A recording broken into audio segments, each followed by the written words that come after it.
Meanwhile, you write your student IDs in the chat box. Write your student IDs in the chat box.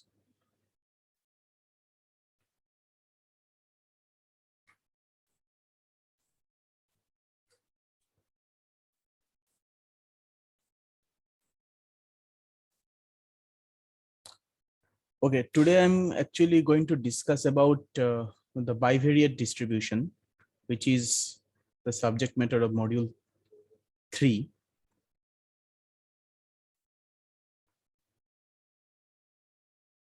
And which is, of course, a special case of multivariate distribution. But in our syllabus, only bivariate distribution is there. So I'm going to discuss this and how to form a bivariate chart with two variables and their probability distribution.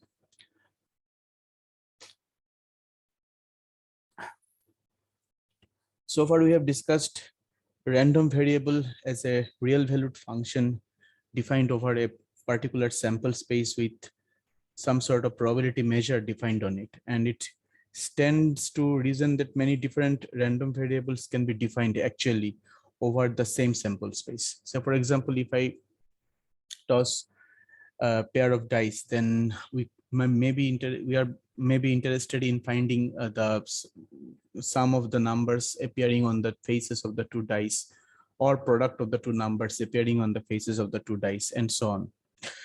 So we know that in a particular sample space, on a particular sample space, several random variables can be defined. Now, in case of bivariate case, the situation is like that. We will have two random variables, capital X and capital Y. Two random variables, capital X and capital Y, will be considered. And we will write the probability that X takes the value small x, say, and Y taking the value small y, where the probability, the joint probability for this particular case will be denoted by probability of X equal to small x and comma Y equal to small y. So the sample space that we'll be considering here will be a joint sample space. Okay, and if we have a bivariate distribution where two variables are present whose probability is defined on a joint sample space and whose probability mass function or probability density function is defined in such a manner, then such a distribution is called a bivariate distribution. The distribution so far we have discussed earlier is actually known as univariate distribution because we only considered as single random variable. We will try to understand this particular case by citing one example. So first of all, I'm going to write the question, and then I'm going to show you how to construct the bivariate distribution corresponding to the given example. So I'm going to write the question first of all. Two caplets. This is called caplets, kind of oral medicine. Two caplets are selected at random.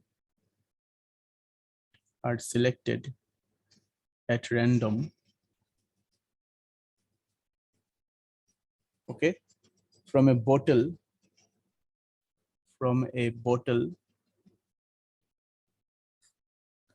containing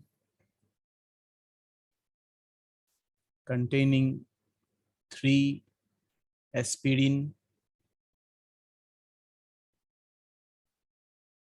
2 sedative,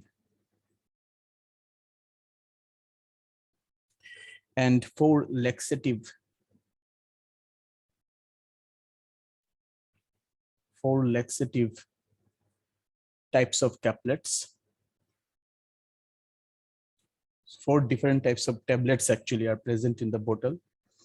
If capital X and capital Y are respectively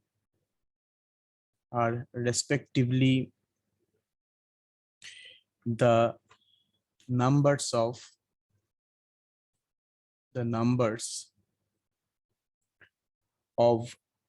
aspirin and sedative caplets. Sedative caplets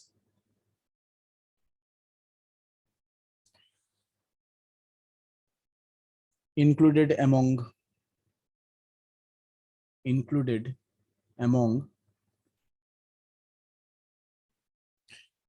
the two caplets drawn from the bottle,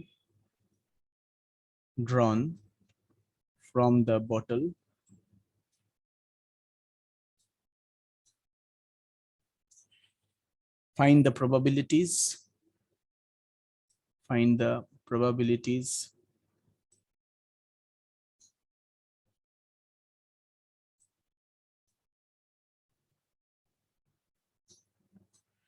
associated with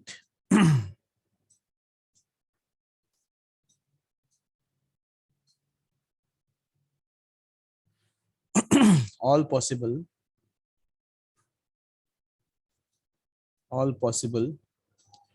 pairs of values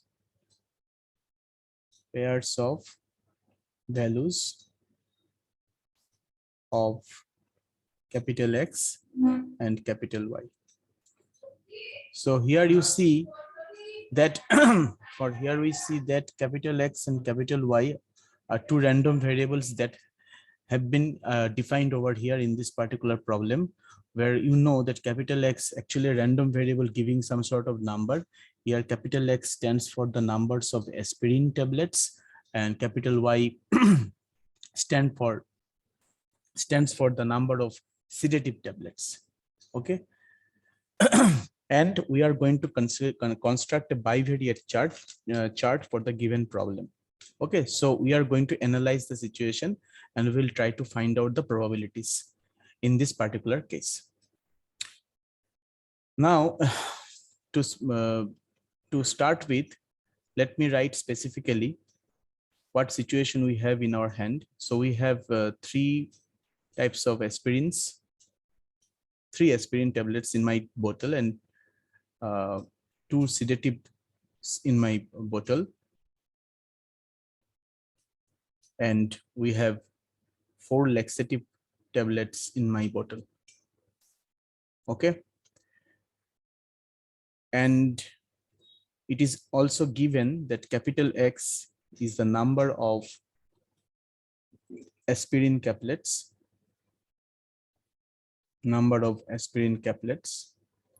and capital Y is giving you the number of sedative caplets.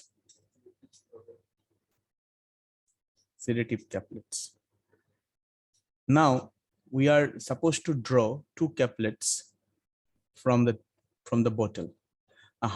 What is the total number of caplets in this particular case? The total number of caplets in this particular case is as follows. It is the sum total of these numbers, 3 plus 2 plus 4, which is 9. So out of 9 caplets, 2 caplets can be drawn. 2 caplets can be drawn in 9C2 ways. Okay, we all know that. And this is 9 factorial by 2 factorial by 7 factorial. So we have 9 into 8 by 2, that is 36. So 36 different ways. In 36 different ways, we can draw 2 caplets out of 9 caplets from the bottle. Okay, so this is going to be the denominator to find out the probability. Okay, this is the total number of cases with respect to finding the probabilities. And we also assume here that the number of tablets drawn from the bottle are equally likely. Actually, we are actually considering an unbiased situation over here. Okay, so keeping this in mind, let me talk about the possibilities that we can get from the given situation. So this is my starting point. So I'm writing here solution. This is my starting point. Now I'm going to go to the next page. I hope that you have already copied the question or you have taken the screenshot. So I'm going to the next page and then I'm going to continue. So what sort of possibilities do we have for the given problem? Let us discuss. The possibilities or the situations that can appear in the given problem is as follows.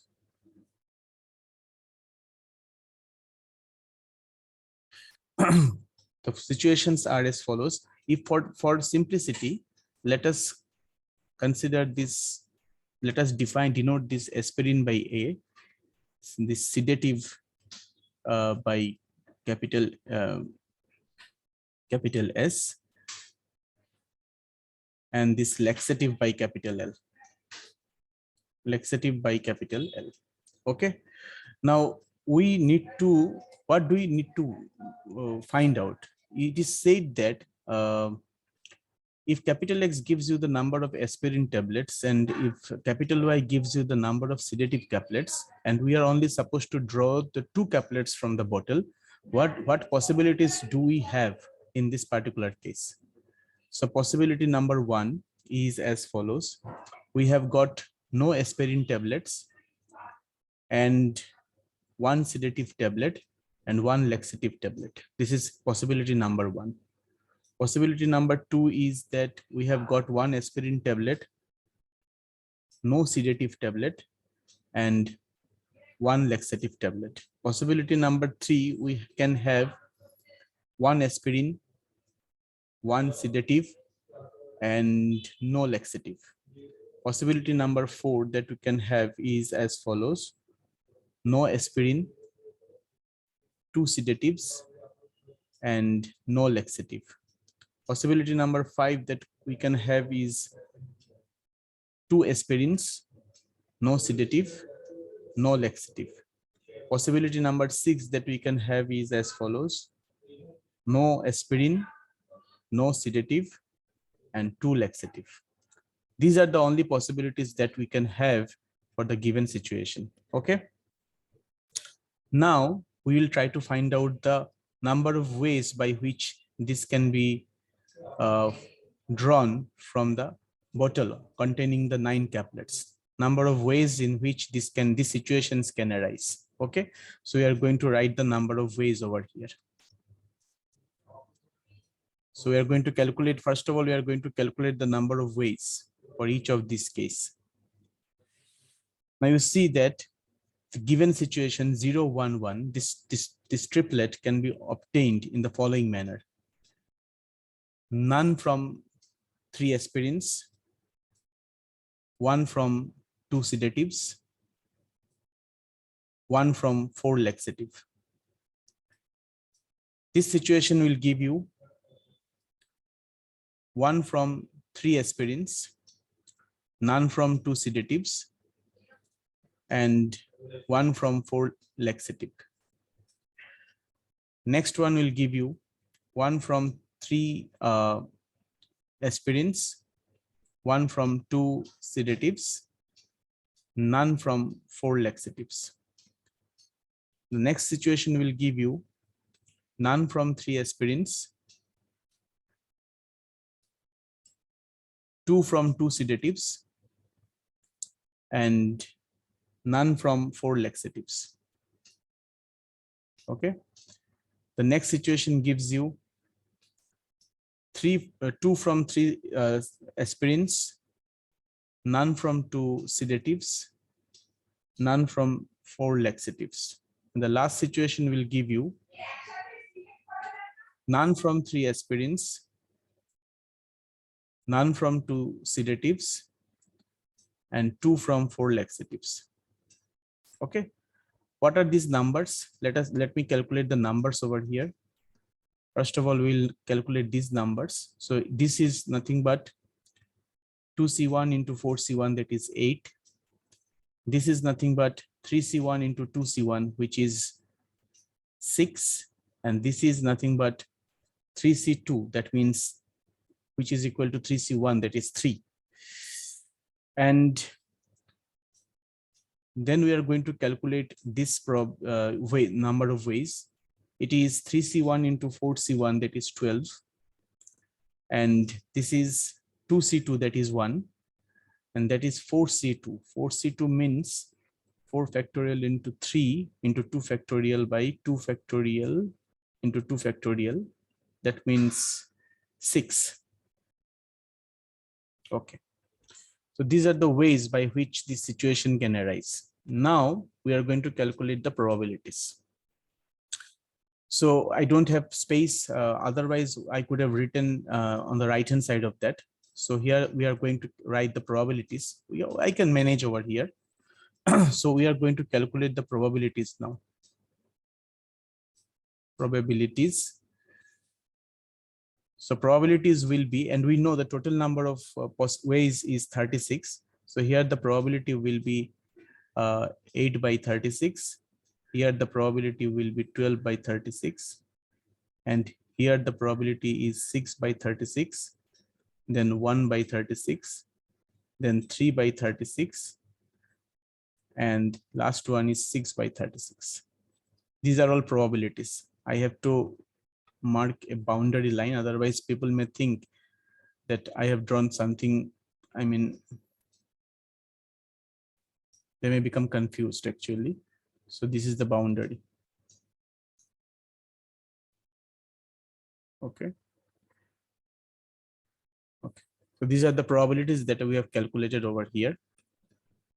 Now, the probabilities have been calculated, but the way I have presented the chart is not the way bivariate chart is presented. The way of presenting bivariate chart is something different. So what we actually need to do, we need to consider a 2 by 2 table. I mean, a table with a matrix form where the columns will represent a random variable, sort of random variable, and the rows will represent another random variable. So it is just a matter of choice. Sometimes you may find that the random variable X, that is the number of aspirin can be placed in the column heading, or we can place it in the row heading. There is no hard and fast rule about that. So without any loss of generality, I am considering the X variable to be the column heading and Y variable to be the row heading. What are the possible values for X? The possible values for X is 0, 1, and 2. What are the possible values for Y? Possible values for Y are 0, 1, and 2. Now we are going to substitute the probability. Now, if you are going to substitute, if you are going to make the table in this manner, where you are presenting X on the top and Y on the left, so be very careful when you substitute the probabilities, because you shouldn't see it row wise. You have to see it column wise now, because remember, you are counting X first and then you are counting Y. This is your bivariate variable. Okay, so you are counting the number of aspirin first, and then you are counting the number of sedatives. So you have to be very careful about this count and representation. So once we get this, I'm going to put the probabilities column wise. So for 0, 0, we have the probability. Now you look at the chart. 0, 0 means this situation, isn't it? Here aspirin is 0, sedative is 0. For 0, 0, the probability is how much? It is 6 by 36. So here we are going to put 6 by 36. Then we are interested in finding 0, 1. That means number of aspirin is 0 and number of sedative is 1. So you see here the possibility number 1, aspirin is 0 and sedative is 1. Here the probability is how much? It is 8 by 36. Then we need to find 0, 2. 0, 2 means number of aspirin is 0 and number of sedative is 2. So this possibility I'm talking about, so it is 1 by 36. Okay, next, go to the next column. Now you are interested in finding number of aspirin, 1 aspirin and no sedative. So you consider the possibility 2, that is 12 by 36. Okay. 1, 1, that means 1 aspirin and 1 sedative. That means this possibility, number 3, which is 6 by 36. And 1 aspirin and 2 sedatives. So there is no such possibility. So we'll keep it blank. Okay. If I consider 1 aspirin and 2 sedatives, the total number of tablets drawn is 3.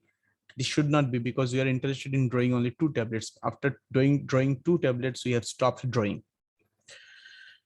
Now go to the next column. In the next column, we have only one possibility left. That is 2 aspirins and no sedatives. Its probability is 3 by 36.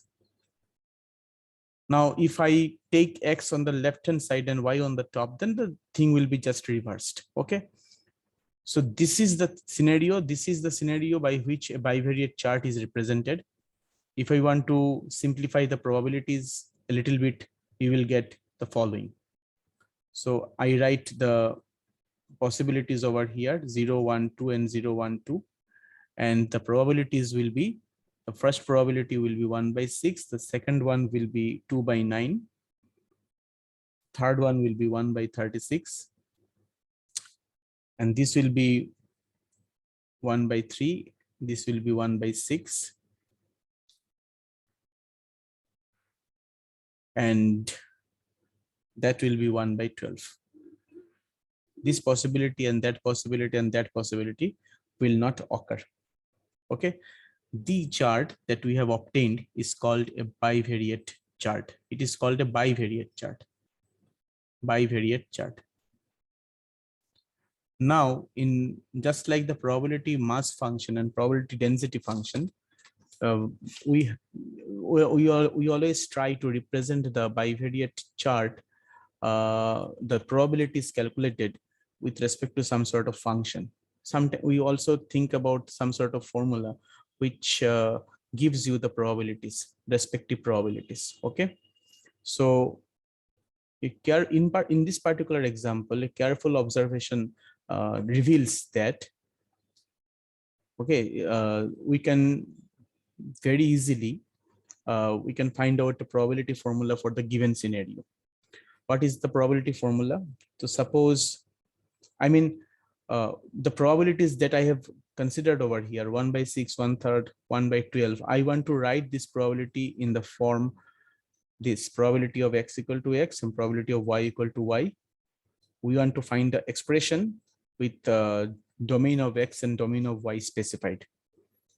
Now you see that if capital, if we like to find out such probability, let us denote this probability function by f x comma y. It is a 2 variable function, and you see that it is quite obvious that in the denominator the quantity 9c2 will be present. That is 1 by 36 is always present over here in the denominator.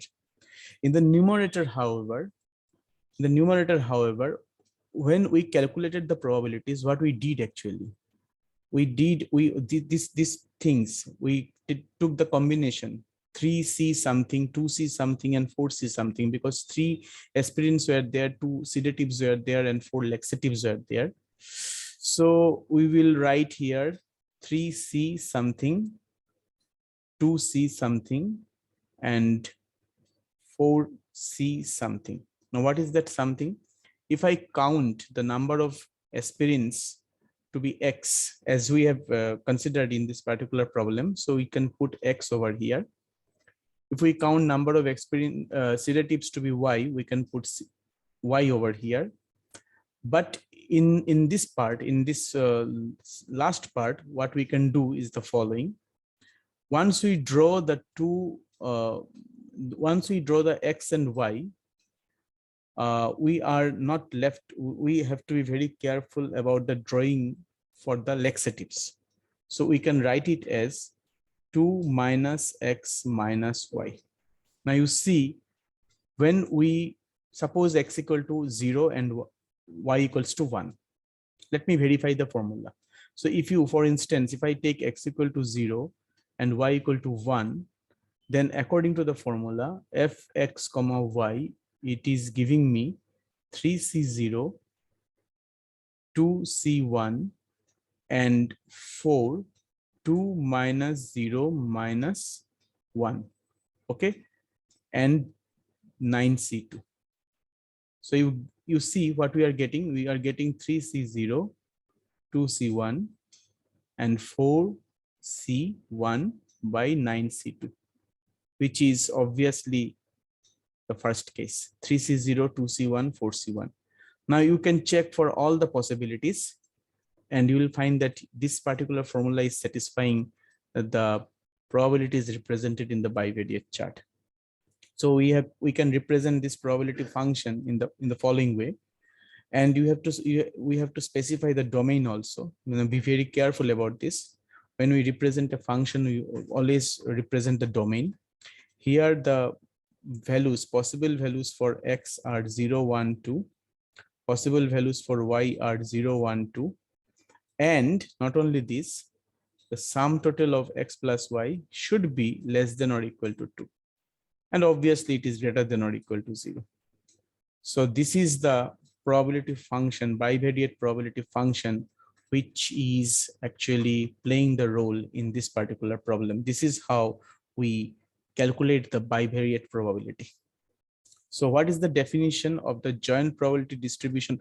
This is nothing but the joint probability. Okay, this is nothing but the joint probability distribution, joint probability function.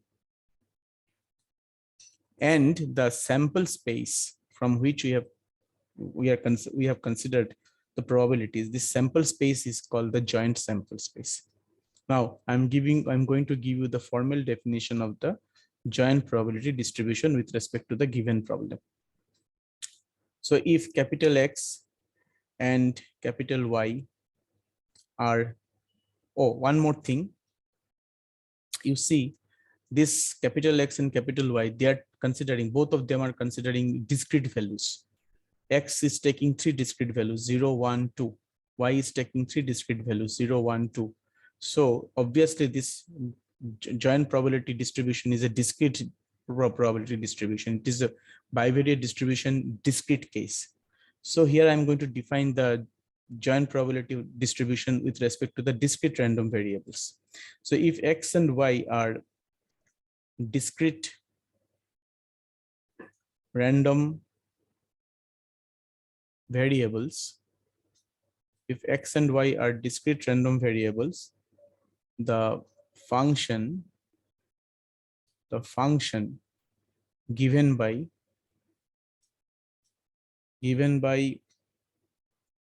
fxy, which is nothing but probability that X takes the value small x and Y takes the value small y, for each pair of values,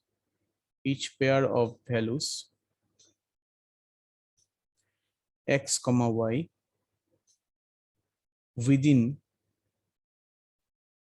the range of x and y,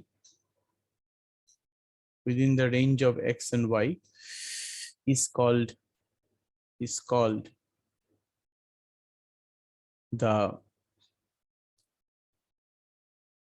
joint probability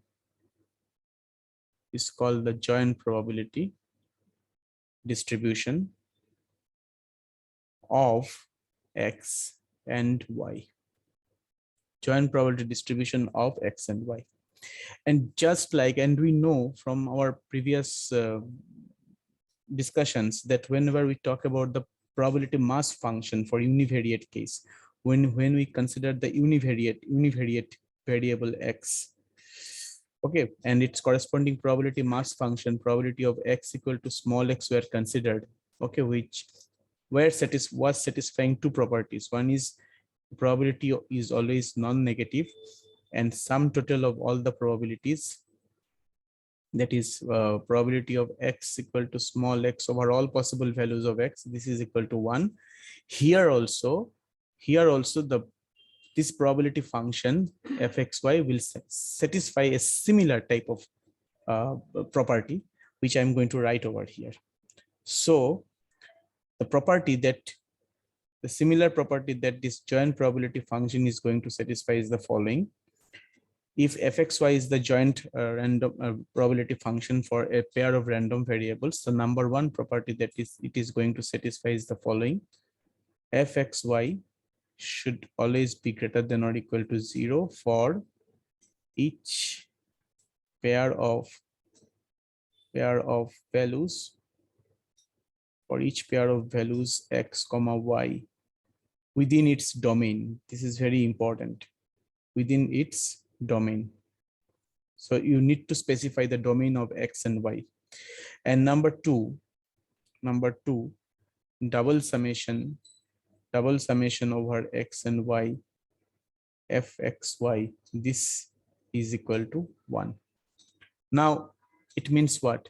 You consider all the probabilities. I mean, if I add them up, if I add 1 by 6, 1/3, 1 by 12, 2 by 9, 1 by 6, if I take the sum total of this column, if I find the total of this column, this value, and this value, that means we are varying over y.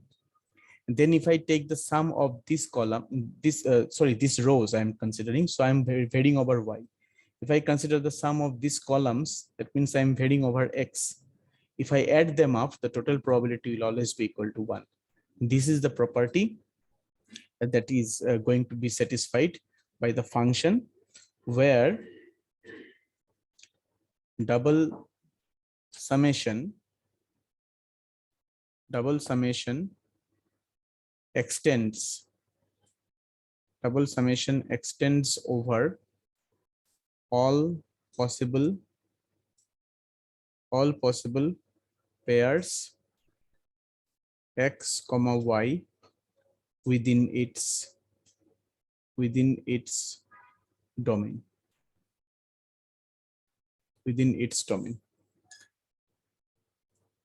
So this is the thing. Now suppose I am considering this problem. I hope that you have taken the screenshot already. Suppose I have taking this problem, say determine question number 2, determine the value of constant k for which a function given by